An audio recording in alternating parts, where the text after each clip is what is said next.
welcome back to the show. I'm your host, Lurch Frank Wilkes. Welcome back to the Clintonville Slasher. I'm back. Yeah, I am. I took a little hiatus for a little bit, but now I'm back and feeling better. So let's get into this one. Today I want to talk about this film, 2025's I Know What You Did Last Summer. It is not a remake, but more of a sequel to the original, to the first two movies. So this would technically be part 3 to the original story. That I know there is. I Still Know What You Did Last Summer, part 3, but that's not really has anything to do with the original cast. So a little rundown of the film is that you have this girl, and forgive me, but I'm gonna forget her fucking name in this because it's been a minute since I saw it. But anyway, she comes home to Southport, where she's from, and she is going to go to her friend Danica's fucking engagement party. She's about to get engaged.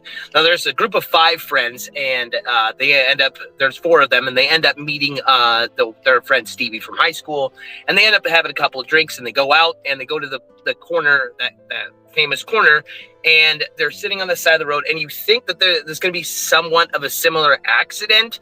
And yeah, it is a similar accident, but this time somebody they jump out of the way and somebody crashes, and they try to save him.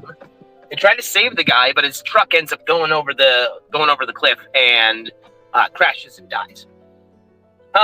So after that happens, a year later, and when the year later happens, you would think that it would be something different. Like, you would think that the people's lives would be more like screwed up or whatever. It doesn't really seem to be that way. They don't really seem to have a serious issue with what happened. I mean, a few of them have the serious issue, but all of a sudden, the guy in the black slicker, the killer, comes back and he starts mercilessly fucking killing people. And the main character comes back to Southport to go back to Danica's second engagement. And so when the killer returns, he takes out Danica's new main squeeze. She's in the bathtub and she doesn't hear what's going on. Now, what happens is after that is when the girl comes back, she meets up with this chick that's actually like a really big podcaster. I guess her podcast is called Live, Laugh, Slaughter. And she's talking about all the main people that died back in 97. And she runs into them and she tells them that Julie James is still alive. So the main character goes after and finds Julie James. And she's talking about, she's like this teacher, her and Ray have broken up, and they kind of moved on from their lives. Now, what I thought about this film, because I don't want to ruin any more of it, but I thought it was meh. I really did. I thought I was expecting more of like a Scream 5.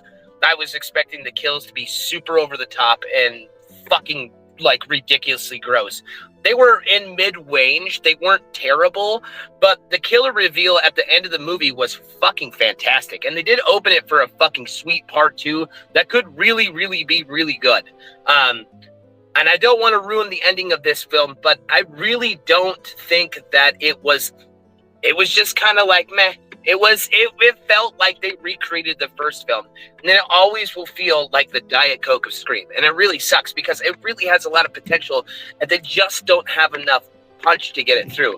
But I mean, there was a lot of cliche shit too, like, you know, at the end of the movie when Julie James is standing there with the main killer, and she's like, "What are you waiting for?" And "What are you waiting for?" And like, it was just so dumb. It wasn't cool. It was boring. I could have wrote a better movie in my fucking sleep. It kind of sucks because it should have been fucking awesome, but it just was in that whole like mid. Like you felt like you watched the original 97 version of it, and it was like, it's okay. Part 2, I'm hoping, I have higher hopes for it because part 2 in the original story was actually really cool. And they got some legacy characters, so maybe it turns out to be fucking awesome. I really, really, really love the killer reveal at the end of it. This is what really sells this movie. So if you guys have never seen it, it's still in theaters. You know, I personally, if I were you, I would wait till it fucking comes out on DVD or drops in streaming because it kind of wasn't worth paying money for. So if you're new, like, comment, subscribe. Tell your friends. Stay horror. Have a great Saturday, you fucking nerds, and I'll see you next time. Later days.